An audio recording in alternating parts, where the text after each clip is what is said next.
ኢራን በአፋጣኝ ከአሜሪካ ጋር መደራደር አለባት ብለዋል አንድ ትልቅ የኢራን ባለስልጣን። እኚህ ሰው መሐመድ ጃቫድ ዛሪፍ ናቸው። የኢራን ምክትል ፕሬዝዳንት፣ የውጭ ጉዳይ ሚኒስትር፣ ዋና የኒኩሌር ተደራዳሪ ሆነው ያገለገሉ እጅግ በጣም ስመጥር ዲፕሎማት ናቸው። ኢራን እያሸነፈች እንዴት ትደራደራለች ብለው በርካቶች ተቆጥተዋል። አንዳንዶቹ ትክክለኛ ውሳኔ ነው ብለዋል። ጃቫድ ዛሪፍ እዛው ኢራን ሆነው እንዴት እንደዚህ አይነት ሐሳብ አሰቡ? ምን አይነት ድርድርስ ነው ኢራን ታድርግ ከአሜሪካ ጋር እያሉ ያሉት? አሜሪካስ ለዲፕሎማሲ ትታመናለች ወይ የሚሉ ጥያቄዎች እየተነሱ ነው። የቅዳሜ ገበያ የዩቲዩብ ቻናልን ነው የምትከታተሉት። ቻናላችንን ሰብስክራይብ አድርጉ። አዳዲስ ትንታኔዎች ወዲያው እንዲደርሷችሁ የደወል ምልክቱን ይጫኑ። ቅዳሜ ገበያ ኢራንን ለዓመታት የመሩና አብዛኛዎቹ በሕይወትም ያሉት ይሁኑ የሌሉት የኢራን ወታደራዊና የፖለቲካ ባለስልጣናት አብዛኛዎቹ በ1980-88ቱ የኢራን ኢራቅ ጦርነት የተሳተፉ ናቸው። በርካታዎቹ ወታደር ሆነው ለሀገራቸው ተዋግተዋል። በርካታዎቹ የእስላም አብዮት ሲቀሰቀስ ዋና ተዋናይ የነበሩ ናቸው። በመካከላቸው የተወሰኑ ልዩነቶች ይኖሩ እንጂ አብዛኛዎቹ የኢራን ባለስልጣናት በእስላማዊ አብዮቱ አሁን ባለው የመንግስት አቋም እንደዚሁም ደግሞ በጸረ አሜሪካና እስራኤል አቋማቸው ተመሳሳይ እንደሆኑ ይነገራል። መሐመድ ጃቫድ ዛሪፍ ግን ከዚህ የተለዩ ሰው ናቸው። የኢራቅና የኢራን ጦርነት በ1980ዎቹ ሲከናወን መሐመድ ጃቫድ ዛሪፍ የነበሩት አሜሪካ ነው። ሳን ፍራንሲስኮ የዩኒቨርሲቲ ትምህርታቸውን እየተከታተሉ ነበረ። ጃቫድ ዛሪፍ በ1981 የመጀመሪያ ዲግሪያቸውን በዛው በአሜሪካ ዴንቨር ዩኒቨርሲቲ ደግሞ በ1988 የዶክትሬት ዲግሪያቸውን ተቀበሉ። በኢራቅና በኢራን ጦርነት አልተሳተፉም። እዛው ያሉ ግን ለኢራን ተሟግተዋል። ለኢራን የዓለምን ማህበረሰብ ሞግተዋል። ከ1982 አንስቶ ለአራት አስርት ዓመታት የኢራን ዲፕሎማት ሆነው ያገለገሉት መሐመድ ጃቫድ ዛሪፍ በተለይም ደግሞ በተባበሩት መንግስታት የኢራን ልዑክነታቸው ይታወቃሉ። በርካታ ዓመታት በዚሁ አገልግለዋል። የውጭ ጉዳይ ሚኒስትር ሆነው ኢራንን አገልግለዋል። የኢራን የኒኩሌር ጉዳዮችም ተደራዳሪ ሆነው በርካታ ድርድሮችን መርተዋል።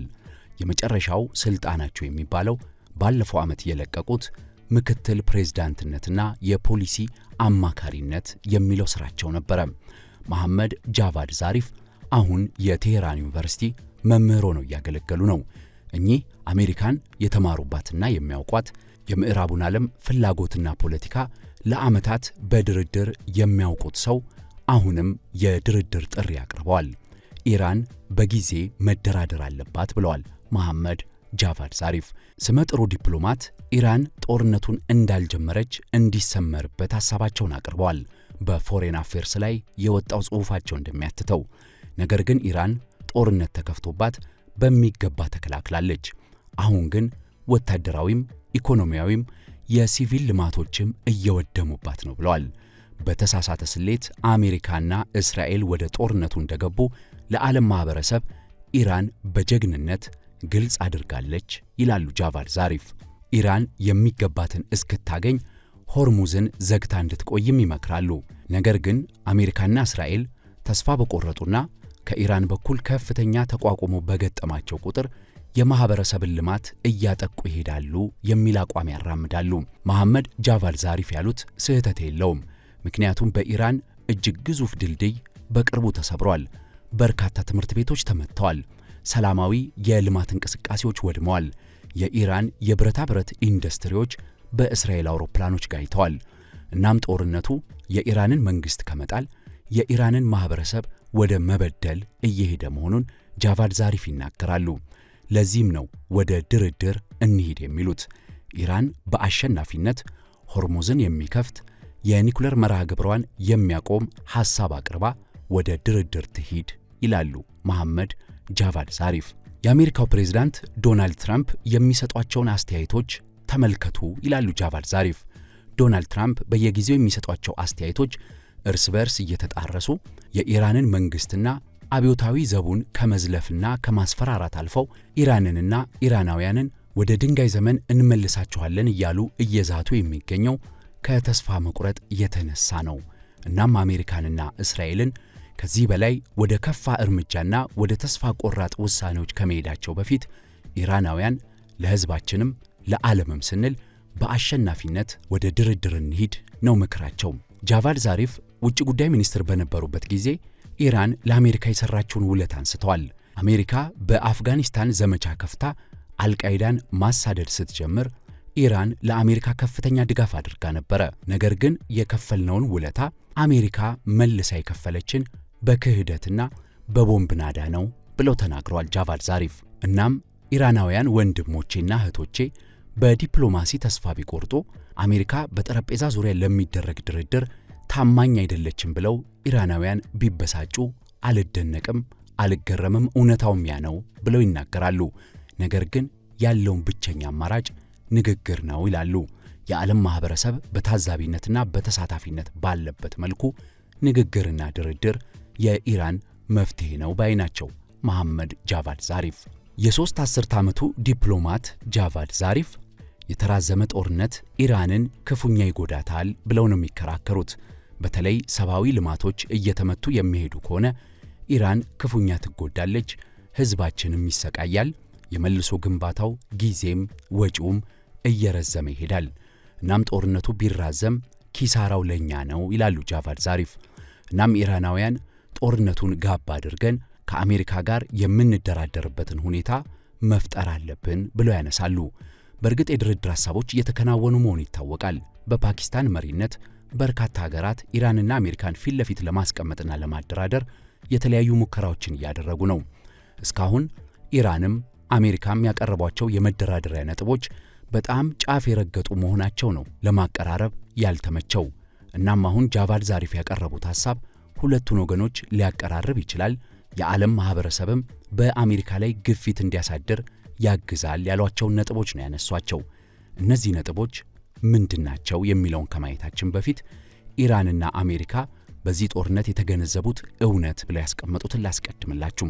አሜሪካ የኢራንን የኒኩሌር መሠረተ ልማቶች ማፈራረስ አልቻለችም። አሜሪካ የኢራንን ሚሳኤሎችና ድሮኖች ማስቆም አልቻለችም። ይህንን በጦርነቱ ራሷ አሜሪካ ተገንዝበዋለች ይላሉ ጃቫድ ዛሪፍ። የባሕረ ሰላጤው ሀገራትም ለዘመናት ሲያምኑት የነበረው አሜሪካ የጸጥታ አስተማማኝ ጠበቃቸው እንደማትሆንም የተረጋገጠበት ጦርነት ነው የእስካሁኑ ይላሉ ጃቫድ ዛሪፍ። በኢራንም በኩል ይላሉ ጃቫድ ዛሪፍ ኢራናውያን የተገነዘብነው አንድ እውነት አለ ከዚህ ጦርነት ይላሉ። ኢራናውያን ኒኩሌር የማብላላት እንቅስቃሴያችን ለሰላም አልነው ለምንም ጠላት ብቻ እንዳፈራልን አውቀነዋል። እናም የኒኩሌሩን ጉዳይ እንዴት ማየት አለብን የሚለውን መገንዘቢያ ጊዜ ነው ይላሉ። ሰላምን ለማስፈን የሚከተሉትን ነጥቦች እያነሱ ነው ጃቫድ ዛሪፍ ስለ ድርድር የሚሞግቱት። በቀዳሚነት የሆርሙዝ ጉዳይን እንዲንፍታው ይላሉ ጃቫድ ዛሪፍ። ኢራንና ኦማን መርከቦች በነጻነት እንዲንቀሳቀሱ የቁጥጥር ኃላፊነቱን ወስደው ይህንን ያግዙ። አሜሪካም እያንዳንዱ ከኢራን ነዳጅና የተፈጥሮ ሀብቶችን የሚጭን መርከብ ያለ ገደብ እንዲንቀሳቀስ ትፍቀድ ነው የመጀመሪያው ነጥባቸው። ጃቫድ ዛሪፍ አንድ እውነት አጋልጠዋል። ኢራን የተጣለባት ማዕቀብ ለበርካታ ኢራናውያን ባለሥልጣኖች የሙስናና የሕዝብ ሀብት ዘረፋ ያጋለጠ፣ የኢራን ወዳጆች ነን ብለው ያዞምባ የሚያነቡ አንዳንድ የጎረቤት ሀገራት ሀብት ያካበቱበት ሆነ እንጂ ኢራናውያንን አልጠቀመም። ኢራናውያን በማዕቀቡም በሙስናም ሲዘረፉ ኖረዋል።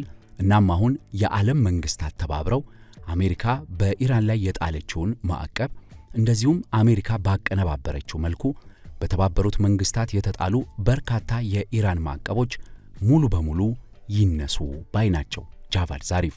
ኢራን በበኩሏ የኒኩሌር መርሃ ግብሯን ግልጽ በማድረግና 60 በመቶ የበለጸገውን ዩራኒየም ለሌሎች ሶስተኛ ወገኖች በማስረከብ የራሷን የኒኩሌር መርሃ ግብርና ዩራኒየም የማብላላት መጠን ከ3.67 በመቶ እንዳይበልጥ በማድረግ ኒኩሌርን ለኃይል ማመንጫነት ብቻ በመጠቀምና ይህንን የኒኩሌር መርሃ ግብር በጣም ግልጽ በሆነ ዓለም አቀፍ ሥርዓት በማከናወን እንድትመራ ይጠበቅባታል ብለዋል።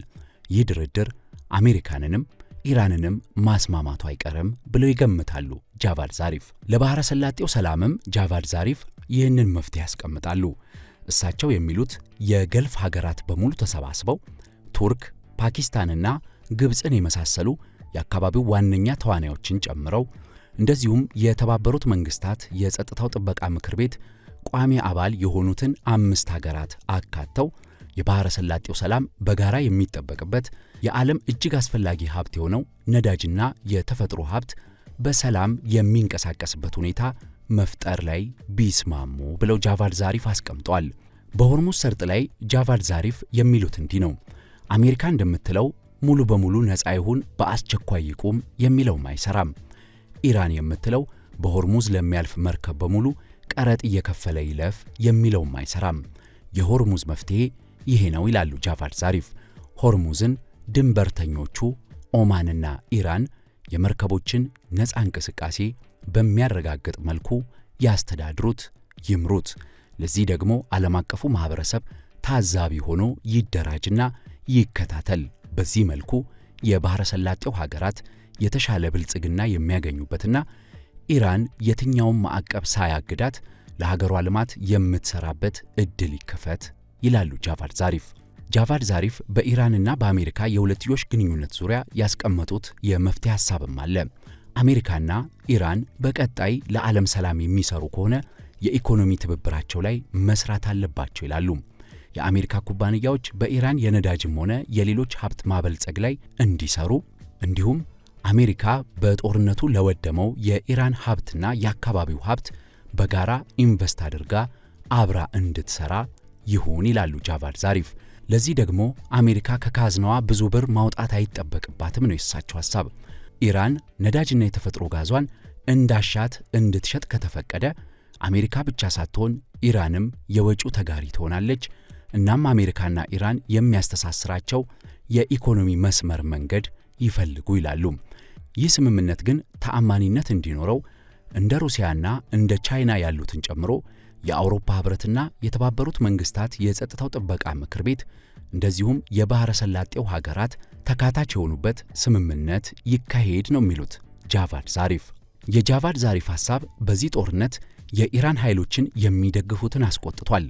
አሜሪካውያንም በቀጥታ የሚቀበሉት አይመስሉም። ምክንያቱም አሜሪካም ኢራንም ለድርድር ብለው ያነሷቸው ሐሳቦች ይበልጥ የሚያጋጩ እንጂ የሚያስታርቁ አልሆኑም። እናም የጃቫድ ዛሪፍ ሐሳብ ተቀባይነት ያገኛል ወይ የሚለው ጉዳይ አጠያቂ ነው። ግን ጃቫድ ዛሪፍ የሚያነሱትና እኛንም ሊያስማማ የሚገባው አንድ ሐሳብ አለ። አሜሪካና ኢራን ወደ ድርድር እንዲቀመጡም የሚያስገድዳቸው አንድ ሐሳብ ብቻ አይደለም፣ እውነታም ነው። ኢራን የኒኩሌር መርሃ ግብሯ ወዳጅ ሳይሆን ጠላት እንዳፈራላት ለዓመታት ተረጋግጧል። በዚህም ጦርነት ማህተም ሆኖ ይበልጥ ተረጋግጧል። አሜሪካም የቱንም ያህል ብትጥር በዚህ ጦርነት ኢራንን ማንበርከክ የኢራን መንግስትንም ማፍረስ እንደማይቻል ተረጋግጧል። እናም አሜሪካም ኢራንም አሸናፊ የሌለው የባሕረ ሰላጤው ሀገራትን ያቃወሰ የዓለምን ኢኮኖሚ የነቀነቀ ጦርነትን አቁመው ወደ ሰላም ይምጡ የሚለው የዝነኛው የኢራን ፖለቲከኛና ዲፕሎማት መሐመድ ጃቫድ ዛሪፍ የትንታኔ መደምደሚያ ነው። የቅዳሜ ገበያ የዩቲዩብ ቻናልን የተከታተላችሁት፣ ቻናላችንን ሰብስክራይብ ያድርጉ። አዳዲስ ትንታኔዎቻችን እንዲደርሷችሁ የደወል ምልክቱን ይጫኑ። ቅዳሜ ገበያ